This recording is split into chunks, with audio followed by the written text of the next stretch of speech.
अब defence exam crack करना हुआ और भी आसान। त्रिशूल डिफेंस एकेडमी लेकर आए हैं बिल्कुल ही एडवांस लर्निंग ऐप। तो आज ही ज्वाइन करें और स्टार्ट करें अपनी online classes. And good afternoon. फटाफट आप लोग लाइव आ जाए भाई। आज हम लोग बात करेंगे एटमॉस्फेयर के बारे में, वायुमंडल के बारे में। किसके बारे में? एटमॉस्फेयर या वायुमंडल के बारे में हम लोग बात करेंगे। तो देखो बच्चा, अगर एटमॉस्फेयर या वायुमंडल के बारे में अगर आप आएंगे तो एटमॉस्फेयर अर्थ के सराउंडिंग में पृथ्वी के चारों ओर विभिन्न प्रकार के गैसों के मिश्रण से a different type of mixture of gas compose on surrounding of the earth। कहने का मतलब कि पृथ्वी के चारों ओर विभिन्न प्रकार के गैसों के मिश्रण से जो लेयर बना हुआ है उसी को हम लोग एटमॉस्फेयर बोलते हैं।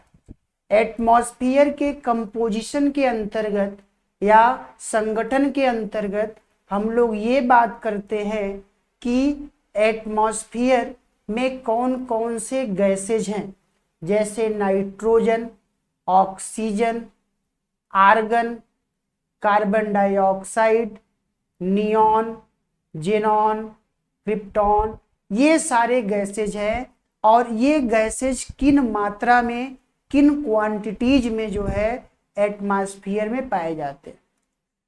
कुछ गैसेज ऐसे होते हैं जिनका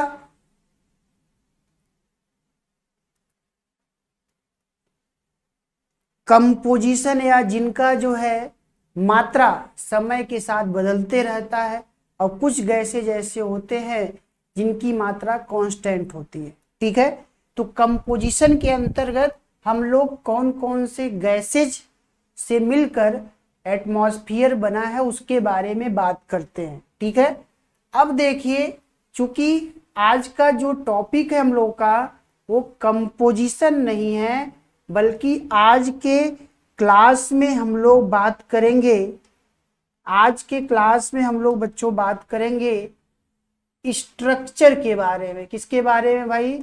स्ट्रक्चर ऑफ एटमॉस्फेयर के बारे में। तो एटमॉस्फेयर के स्ट्रक्चर के बारे में या वायुमंडल की संरचना के बारे में बात करेंगे। ठीक है, वायुमंडल की संरचना या स्ट्रक्चर ऑफ एटमॉस्फेयर के बारे में बात करेंगे।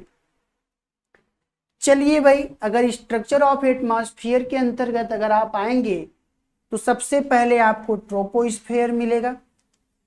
अर्थ के सरफेस से या पृथ्वी के क्रस्ट से जब आप एटमॉस्फेयर की ओर जाएंगे तो जो सबसे पहला लेयर है that is known as troposphere, उसको क्षोभ मंडल बोला जाता है, उसे ट्रोपोस्फेयर के नाम से जानते हैं। ठीक है, ट्रोपोस्फेयर से आप आगे बढ़ेंगे तो एक लेयर आपको मिलेगा स्ट्रेटोस्फेयर। कौन सा भाई? स्ट्रेटोस्फेयर, समताप मंडल। स्ट्रेटोस्फेयर से आप आगे बढ़ेंगे तो एक लेयर मिलेगा मेसोस्फेयर, मध्यमंडल। ठीक है, मेसोस्फेयर से आगे बढ़ने पर आयनोस्फेयर मिलेगा, आयन मंडल, जिसे हम लोग थर्मोस्फेयर के नाम से जानते हैं। और वायुमंडल का सबसे जो बाहरी मंडल है या बाहरी परत है that is known as exosphere या बहिर्मंडल। एक्सोस्फेयर या जिसे बहिर्मंडल के नाम से हम लोग जानते हैं। ठीक है बच्चों, तो आज के वीडियो में, आज के क्लास में हम लोग इन्हीं लेयर्स के बारे में चर्चा करेंगे, डिस्कस करेंगे। ठीक है।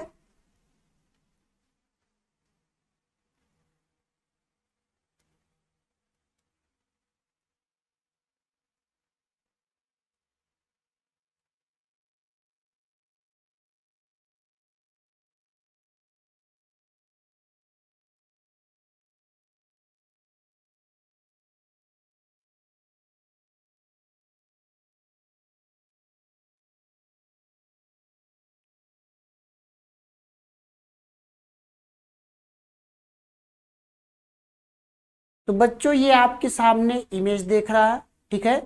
इमेज में अगर आप आएंगे तो अगर ये अर्थ का क्रस्ट है तो अर्थ के क्रस्ट से आप आगे बढ़ेंगे तो आपको एक लेयर मिलेगा जिसे हम लोग ट्रोपोस्फेयर के नाम से जानते हैं, जिसे क्षोभ मंडल बोला जाता है। आप देखो इसी ट्रोपोस्फेयर में आपको पर्वत, पठार, मैदान, क्लाउड, वोल्केनो, रेनफॉल, ये सारी चीजें आपको ट्रोपोस्फेयर में मिलेगी। और जितने भी मौसम एक्टिविटीज हैं या मौसमी क्रियाएं हैं, वो सारी मौसमी क्रियाएं ये इसी ट्रोपोस्फेयर में होती हैं, क्षोभ मंडल में होती हैं, ठीक है। उसके बाद अगर आप आएंगे ट्रोपोस्फेयर के बाद आपको मिलेगा स्ट्रेटोस्फेयर। कौन सा भाई? स्ट्रेटोस्फेयर। और स्ट्रेटोस्फेयर और ट्रोपोस्फेयर के बीच में जो इनको अलग करता है दोनों को, उस सीमा रेखा को हम लोग ट्रोपोपॉज के नाम से जानते हैं, क्षोभ सीमा के नाम से बच्चों जानते हैं, ट्रोपोपॉज के नाम से हम लोग क्या करते हैं? जानते हैं, ठीक है।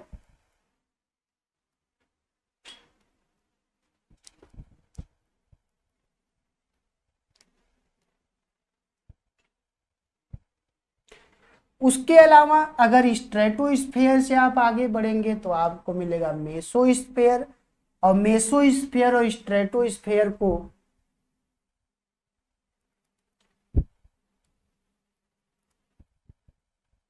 पंकज, हेलो सर, मेरा नाम पंकज यादव है, मैं न्यू स्टूडेंट हूँ आपकी क्लास में। ओके बच्चा, तो पंकज बताएं मैं आपकी क्या सेवा कर सकता हूँ। क्या बच्चा आपको जो ये पढ़ाया जा रहा है, जो मैं आपको बता रहा हूँ, क्या आप मेरे द्वारा बताई गए इंफॉर्मेशन समझ पा रहे हैं? आप जो है इसको समझ पा रहे हैं बच्चा? पंकज,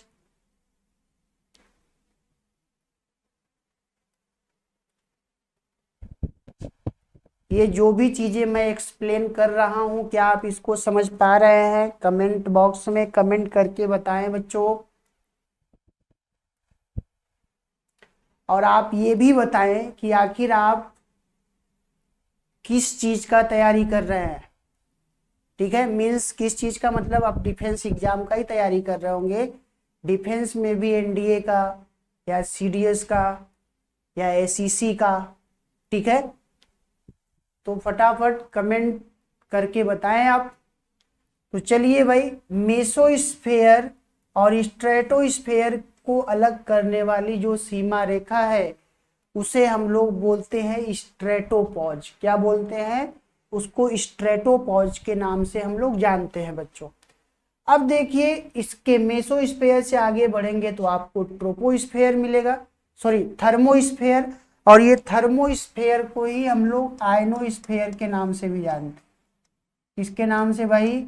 इसको आयनोस्फेयर के नाम से जानते हैं, आयन मंडल के नाम से जानते हैं। और इसी आयनोस्फेयर या आयन मंडल में अगर आप आएंगे तो आपको यहाँ पे इलेक्ट्रोमैग्नेटिक कड़े पाई जाती हैं, ठीक है। उसके अलावा अगर आप आएंगे तो थर्मोस्फेयर से आपको आगे बढ़ने पर एक्सोस्फेयर या वायुमंडल मिलता है, ठीक है। तो देखिए, आज के इस क्लास में इन्हीं लेयर्स को एक एक करके हम लोग डिस्कस करेंगे, ठीक है, चर्चा करेंगे बच्चों। फटाफट आप स्क्रीनशॉट ले लें बच्चों।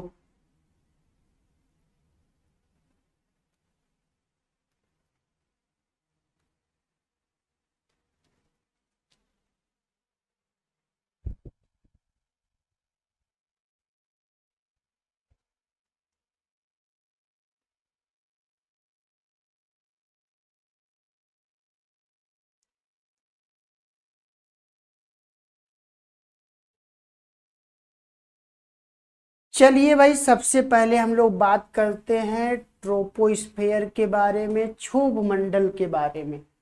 तो ट्रोपोस्फेयर या क्षोभ मंडल के बारे में अगर आप आएंगे तो पहला point, this is the lowest layer of the atmosphere, यह वायुमंडल की सबसे निचली परत है। पंकज, एयरफोर्स, ओके बच्चा, ठीक है। तो एटमॉस्फेयर का सबसे निचला परत जो है कौन सा है, तो उसे हम लोग बोलते हैं ट्रोपोस्फेयर, ठीक है। नेक्स्ट पॉइंट, ट्रोपोस्फेयर में the temperature decreases with the increase in altitude in the zone. इस जोन में अगर आप आएंगे तो जैसे जैसे ट्रोपोस्फेयर की हाइट जो है बढ़ती है, ऊंचाई बढ़ता है, ऊंचाई बढ़ने के साथ टेम्परेचर में कमी आती है बच्चों।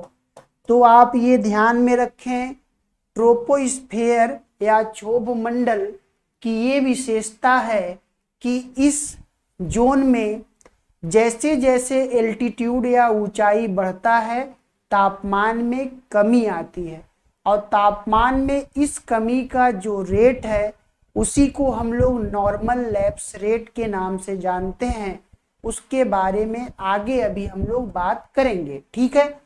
तो इस प्रकार पहला पॉइंट आप ये ध्यान में रखें कि यह वायुमंडल का सबसे निचला परत है। दूसरी बात आप ये ध्यान में रखें कि ट्रोपोस्फेयर में, क्षोभ मंडल में ऊंचाई बढ़ने के साथ बेटा टेम्परेचर में कमी आती है। टेम्परेचर में क्या आता है, कमी आता है। इस बात को भी आप ध्यान में रखें। अब देखिए नेक्स्ट चलते हैं हम लोग।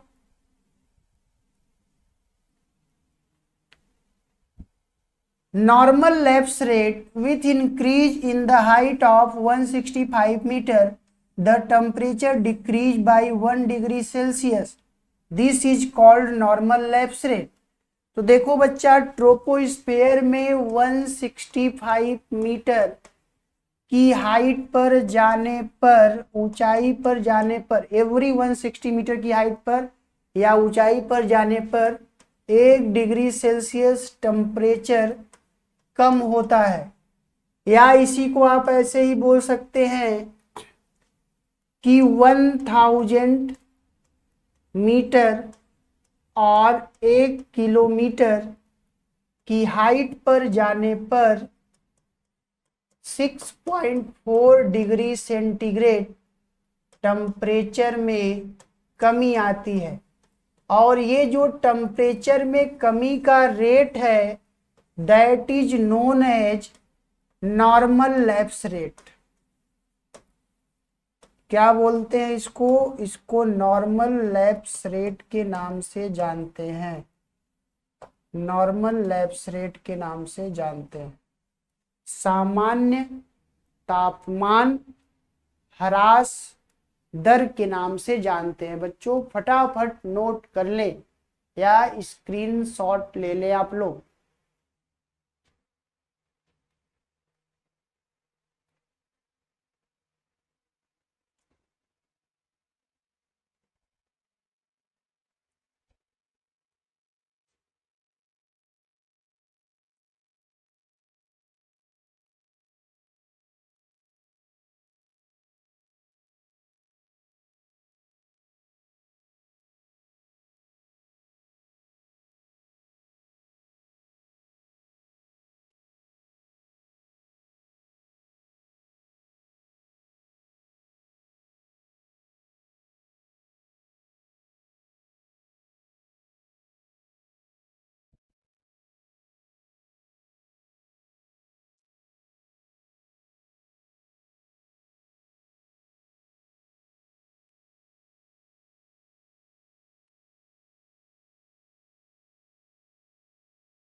नेक्स्ट चलते हैं बच्चों।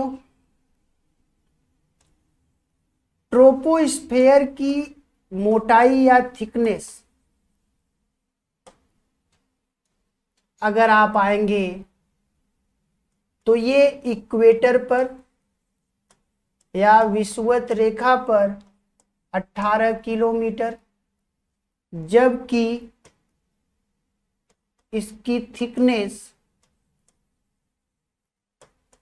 ये पोल पर या ध्रुवों पर 8 किलोमीटर होता है। तो जहां इक्वेटर पर विषुवत रेखा पर ट्रोपोस्फेयर की मोटाई 18 किलोमीटर या ऊंचाई 18 किलोमीटर, वहीं पोल्स पर इसकी मोटाई 8 किलोमीटर होता है। ठीक है, तो इस प्रकार अगर आप देखेंगे तो जहां इक्वेटर पर मोटाई ज़्यादा होती है वहीं जो है पोल्स पर ये कम होता है। तो आप कह सकते हैं कि ट्रोपोस्फेयर की हाइट या ऊंचाई ये इक्वेटर से पोल की ओर जाने पर डिक्रीज करता है या पोल से इक्वेटर की ओर आने पर इंक्रीज करता है। उसके अलावा अगर आप आएंगे ट्रोपोस्फेयर की एवरेज हाइट, एवरेज ऊंचाई, तो बच्चों ये है लगभग 12 से 13 किलोमीटर। 12 से 13 किलोमीटर इसकी औसत मोटाई है या औसत ऊंचाई है।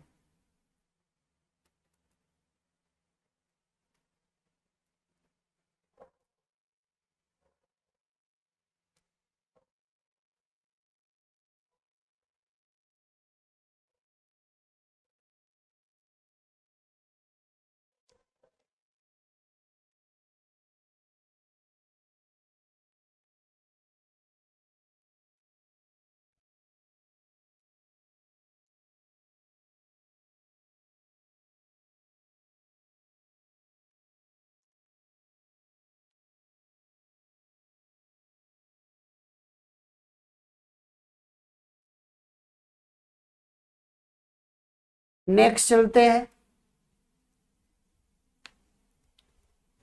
ये देखिए हमने बताया, ये लिखा है it's height at the equator is 18 kilometre and at pole it's height is 8 kilometre.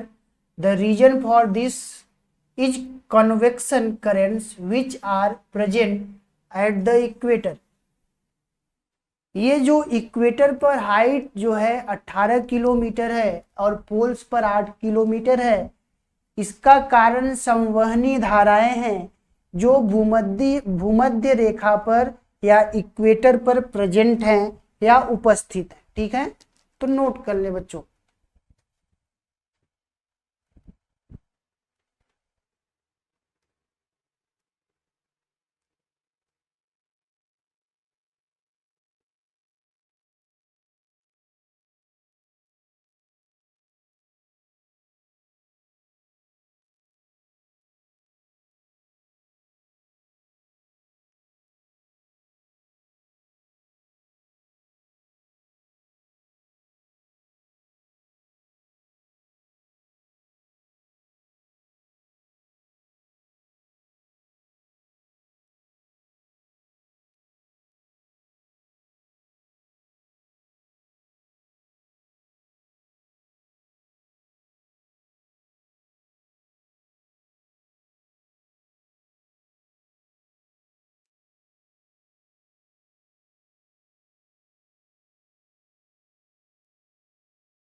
Due to presence of convection currents, the height of the troposphere at any latitude is higher in summer than in autumn.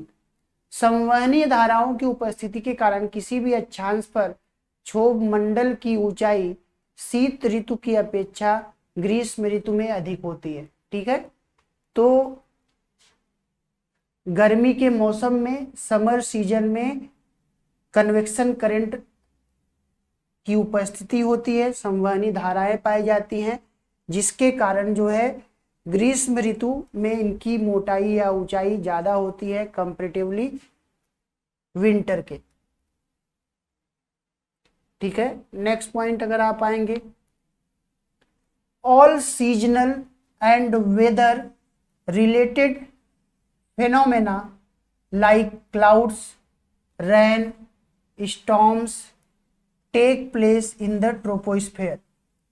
तो मौसम संबंधी सभी घटनाएं जैसे बादल, वर्षा, आंधी, तूफान आदि क्षोभ मंडल में ही होती हैं। क्षोभ मंडल में ही ये सारी क्रियाएं क्या होती हैं, संपन्न होती हैं। तो अगर आपसे पूछा जाए कि सभी प्रकार की मौसमी क्रियाएं या ऑल सीजनल एक्टिविटीज कौन से मंडल में संपन्न होती हैं या कौन से मौसम में संपन्न होती हैं, तो बच्चों अगर आप आएंगे तो इसका सही जो उत्तर होगा वो होगा ट्रोपोस्फेयर या क्षोभ मंडल। ट्रोपोस्फेयर या क्षोभ मंडल होगा।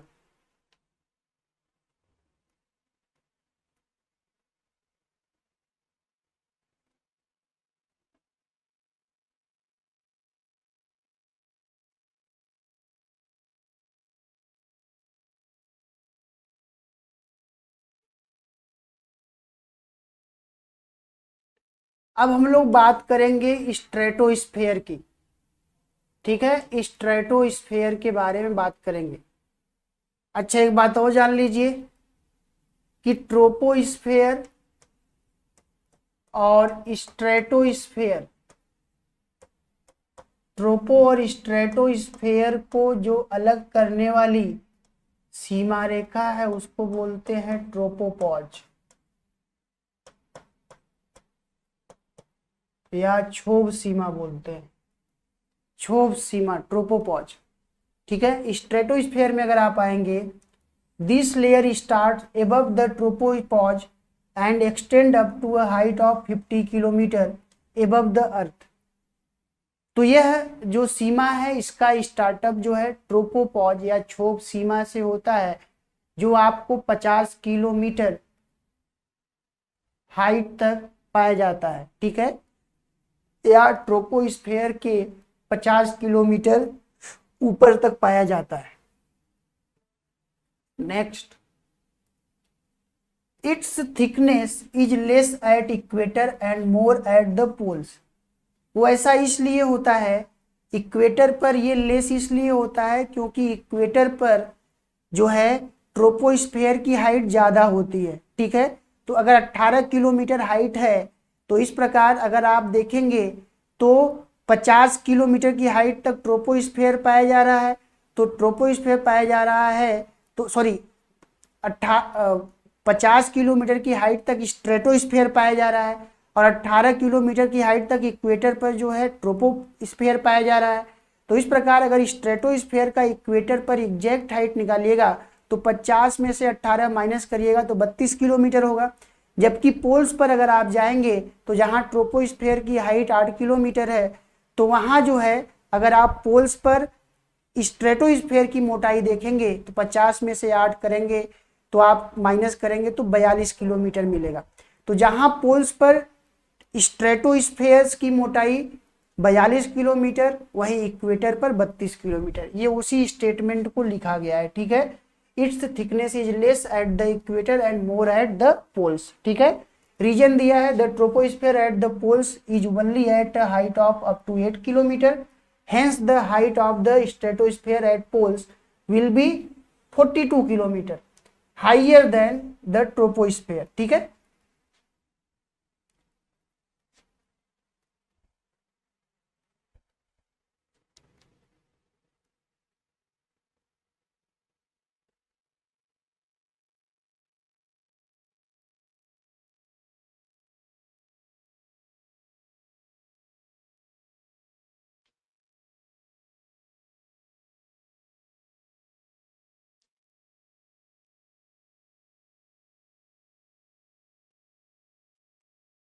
नेक्स्ट चलते हैं।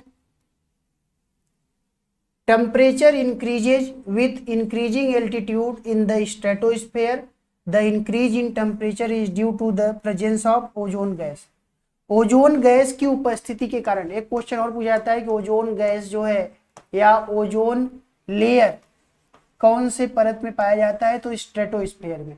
तो ओजोन गैसेज के प्रेजेंस के कारण जो है आप देखेंगे कि स्ट्रेटोस्फेयर में जैसे जैसे इसकी हाइट बढ़ती है, तो हाइट बढ़ने के साथ साथ टेम्परेचर भी क्या होता है, बढ़ता है। हाइट बढ़ने के साथ टेम्परेचर भी इंक्रीज करता है, टेम्परेचर बढ़ता है, ठीक है। जबकि आप ट्रोपोस्फेयर में देख रहे थे हाइट बढ़ने के साथ टेम्परेचर घटता है। Next, air flow in the horizontal direction in the stratosphere. तो इस प्रकार स्ट्रेटोस्फेयर में जो एयर फ्लो करता है या चलता है, बहती है, वह जो है हॉरिजॉन्टल डायरेक्शन में बहती है, क्षैतिज दिशा में। नेक्स्ट चलते हैं हम लोग भाई। Due to horizontal flow of air and commonness of weather phenomena airplanes fly in the stratosphere. तो देखिए, जो हॉरिजॉन्टल डायरेक्शन में हवाओं के बहने के कारण और यहाँ पे सीजनल एक्टिविटीज का कम होने के कारण या बादल की अनुपस्थिति के कारण मौसम लगभग क्लियर होता है, जो एरोप्लेन के चलने का सबसे बेहतर सिचुएशन होता है। तो इस तरीके से अगर आप देखेंगे तो स्ट्रेटोस्फेयर के निचले परतों में जो है एयरप्लेन्स फ्लाई करे जाते हैं। तो इस प्रकार नेक्स्ट पॉइंट पे चलते हैं हम लोग स्ट्रेटोस्फेयर के बारे में। Stratosphere, this is the outer limit of the stratosphere where ozone gas is found in large quantities. ठीक है, तो देखिए जो ओजोन लेयर या ओजोन गैस का परत जो है स्ट्रेटोस्फेयर में पाया जाता है, स्ट्रेटोस्फेयर में ओजोन गैस का जो परत पाया जाता है, यह परत जो है यूवी रे या अल्ट्रा वायलेट रे को एब्जॉर्ब करता है। यूवी रे को क्या करता है, एब्जॉर्ब करता है, सोख लेता है। यूवी रे को एब्जॉर्ब करने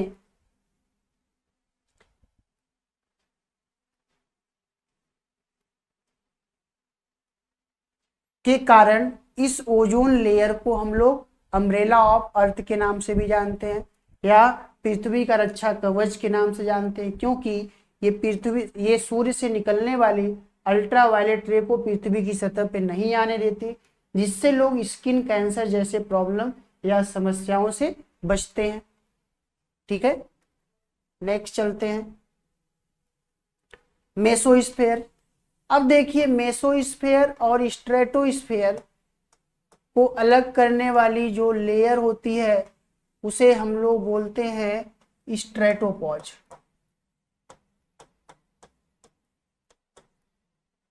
ठीक है, it is located above the stratosphere and extended up to 80 kilometre.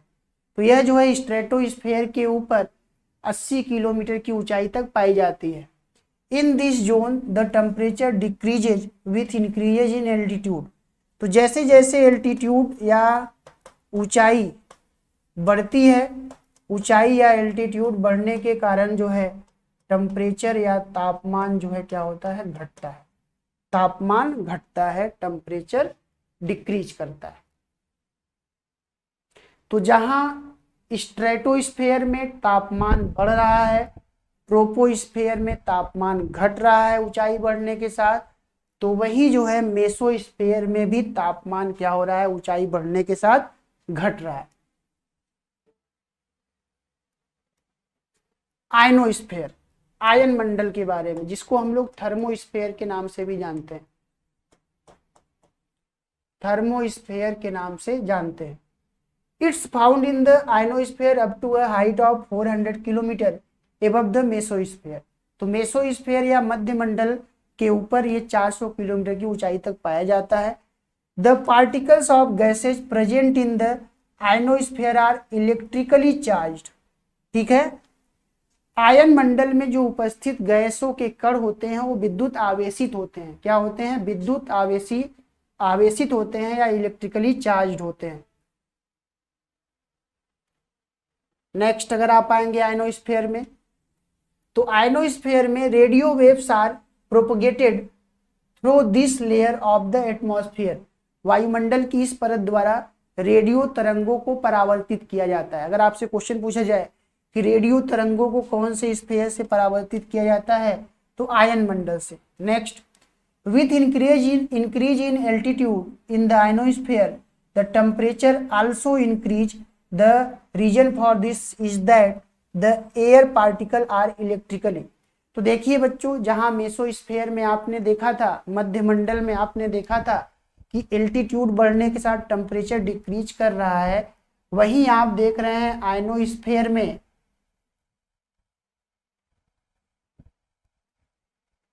कि एल्टीट्यूड बढ़ने के साथ जो है टेम्परेचर इंक्रीज कर रहा है। इसका कारण ये है क्योंकि यहाँ पे जो पार्टिकल्स हैं वो इलेक्ट्रिकली चार्ज हैं। ठीक है,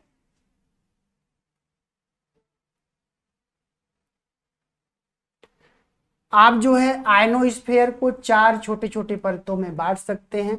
डी लेयर के अंतर्गत it is located between 6099 kilometre long wavelength radio waves are reflected from this layer. इस लेयर से अगर आप देखेंगे तो दीर्घ तरंग विकिरण वाली तरंगे जो है परावर्तित की जाती हैं। ठीक है, नेक्स्ट ई लेयर से waves of medium wavelength of radio waves are reflected from this layer. तो ई लेयर से जो है जो मीडियम वेवलेंथ वाली रेडियो वेव्स होती हैं वो रिफ्लेक्ट की जाती हैं। F layer, short wavelength radio waves are reflected from this layer. तो इस प्रकार अगर आप देखेंगे तो जो शॉर्ट वेवलेंथ वाली रेडियो वेव्स होती हैं वो इस लेयर से रिफ्लेक्ट करी जाती है। जी लेयर, यहाँ से all types of radio waves can be reflected from this layer. ठीक है, तो जी लेयर से सभी प्रकार के मीडियम वेव्स रिफ्लेक्ट करे जाते हैं। तो इस प्रकार आयनोस्फीयर को 4 भागों में बांट सकते हैं, G E F, D E F, G layer में। ठीक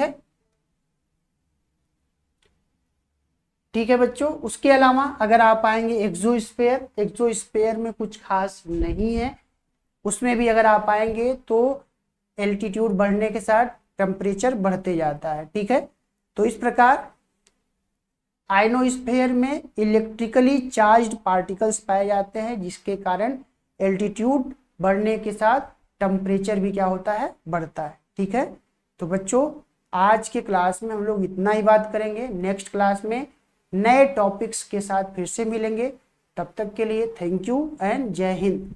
अब डिफेंस एग्जाम क्रैक करना हुआ और भी आसान, त्रिशूल डिफेंस एकेडमी लेकर आए हैं बिल्कुल ही एडवांस लर्निंग ऐप। तो आज ही ज्वाइन करें और स्टार्ट करें अपनी ऑनलाइन क्लासेस।